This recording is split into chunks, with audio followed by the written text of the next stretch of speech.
sit here with me tonight, and I look at you and tell you that you are getting older now, and there are some stories you should hear before you grow up, because the world is not only full of normal things that we see every day, but also full of things that people do not always understand. And this story I am about to tell you is not something I heard from someone else, but something that happened long ago to people I once knew. And even today, when I think about it, I still feel a strange chill, because it is about love and promises, and the kind of bond that should never be made lightly, especially when people are young and do not understand what they are doing. And it began many years ago in a quiet village surrounded by forests and rice fields, where life moved slowly and people lived the same way their families had lived for generations. And in that village, there was a teenage boy who had very little in life, because his family was poor and his clothes were always worn and his house was small and old. But he was known as someone with a gentle heart who worked hard and never caused trouble. And in that same village, there lived a teenage girl who was beautiful and kind, but whose family had more land and more respect. And because of that, her parents watched her very carefully, because they believed she should marry someone from a good family with money and a strong name, and they wanted her future to bring honor to their household and not shame. And one afternoon, when the sun was beginning to fall and the sky was glowing orange, the boy went down to the river to wash his hands after working in the fields. And that was the first time he noticed the girl sitting on a rock near the water, letting her feet touch the stream, and she looked peaceful. And when their eyes met, they both felt shy, but they began talking.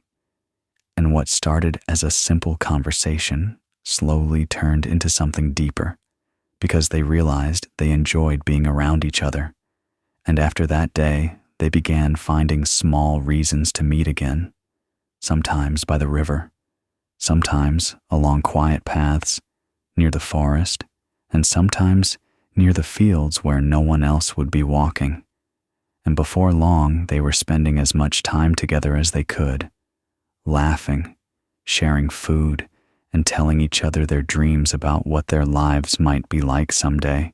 And it did not take long before their feelings turned into love, the kind of love that only young hearts know, where every moment together feels important and every goodbye feels painful. And for a while, they believed that nothing could ever come between them. But villages are small places, and secrets rarely stay hidden for long. And eventually, people began noticing that the girl was often seen near places where the poor boy worked, and whispers started spreading through the village, until one day the girl's parents confronted her and demanded to know if she had been meeting him. And when she did not deny it, their anger was immediate, because in their minds, their daughter deserved someone with land and wealth, not a boy who owned almost nothing, and they forbade her from seeing him again, and even sent word to the boy, warning him to stay away or face serious trouble. But love does not always listen to the rules of families, and the two of them felt that being apart was worse than any punishment. So they began sneaking out at night after the village became quiet, when the lanterns in the houses were dim and the roads were empty, and they would meet in hidden places under trees or near the river, where the moon reflected on the water, and those secret meetings became the most important moments of their lives, because they knew every time they saw each other might be the last, and they talked about their fears and their hopes, and sometimes about running away together, though both of them knew leaving their families behind would be harder than it sounded. And one night, while they were sitting beneath a large tree and the moon was shining through the branches, the girl told the boy she had a terrible feeling that her parents would one day force her to marry someone else. And when he heard that, his chest felt heavy, because he knew her parents had the power to do exactly that. And he told her he could not imagine a life where she belonged to another man. And she looked at him with tears forming in her eyes and said she wanted to make a promise that no one could ever break. And the boy asked her what kind of promise she meant, and she told him about an old belief she once heard, whispered by older people, that if two lovers shared each other's blood, their souls would become tied together forever, and no matter where life took them, they would always belong to each other. And the boy hesitated because something about the idea made him feel uneasy.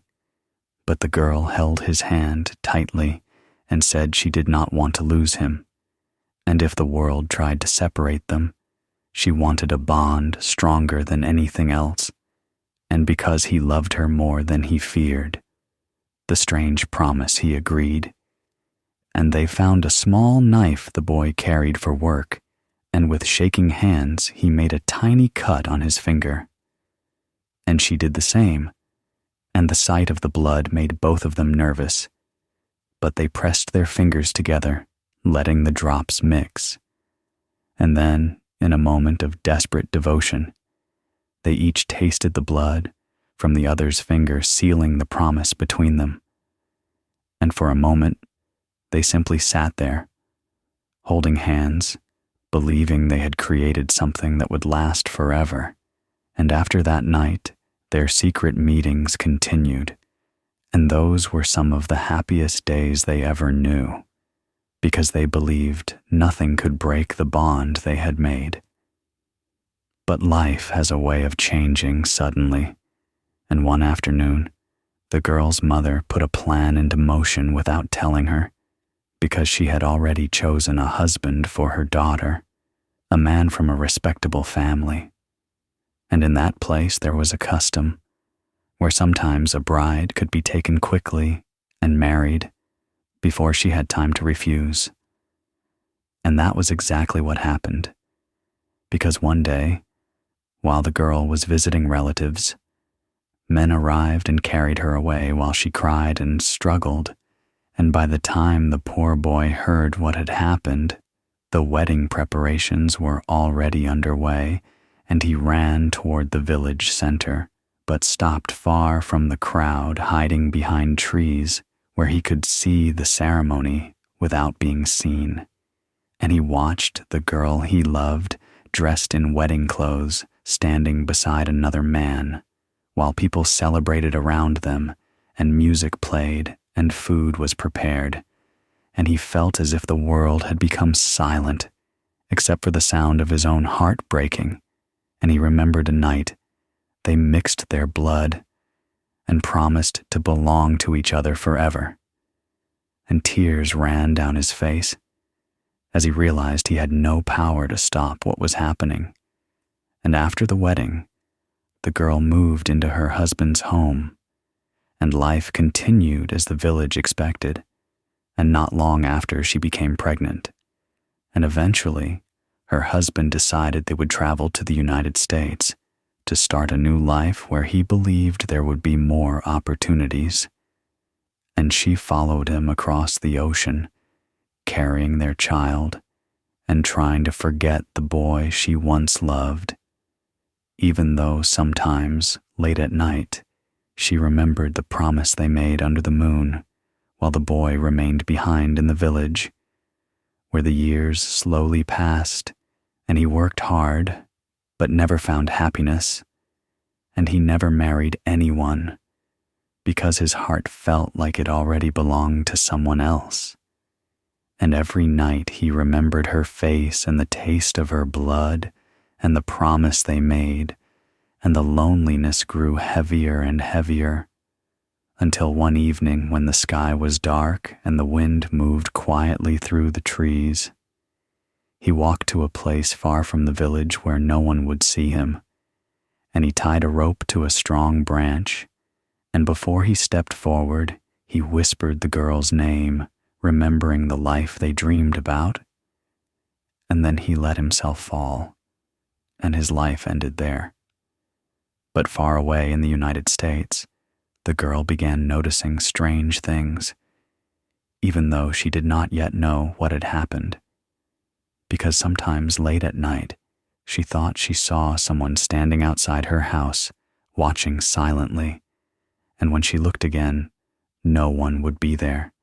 And sometimes, while driving to work, she felt as if someone was sitting behind her, in the car, and once, when she glanced in the mirror, she thought she saw the face of the boy she once loved staring back at her. But when she turned around, the seat was empty, and the feeling left her shaken and confused. And then the dreams began where she saw him standing near her, asking softly why she had left him. And each time she woke, her heart was racing, and the fear stayed with her all day. And eventually, word reached her from people back in the old village, and she learned the truth that the boy had died years earlier after hanging himself, and hearing that news made her feel cold, because suddenly she remembered the night they drank each other's blood and the promise they made, and she began to fear that the bond between them had never been broken, and the strange things around her became stronger because she heard footsteps in the house at night when everyone else was asleep, and sometimes she woke up feeling as if someone was sitting beside her bed watching quietly. And once she opened her eyes and saw a shape standing in the doorway that looked exactly like the boy she loved, and when she blinked it vanished. But the fear remained, and she became desperate to stop whatever was following her. So she tried different rituals, hoping something would break the connection. But nothing worked, and she even tried going to church, hoping faith would protect her. But she never felt comfortable there, and the presence did not leave. So she eventually went back to spiritual healers, hoping they could send the spirit away. But the ceremonies did not stop the dreams or the feeling of being watched, and slowly her body began growing weaker and weaker, and doctors could not explain why she was becoming so sick, and people began whispering that the boy's spirit had returned for the one person he believed still belonged to him, and over time her health faded, until one night she closed her eyes and never woke again. And many years later, I had a strange dream where I saw both of them standing together on a quiet path, and they looked peaceful and happy. And the boy spoke and said they were finally together, just like they promised long ago. And the girl smiled and said their souls were no longer lonely, and when I woke up, I could still remember their voices clearly. And that is why I am telling you this story tonight. So you understand that promises, especially ones sealed with blood, are not something to treat lightly, because sometimes those bonds last longer than life itself, and love should never be tied to something that follows you even after death.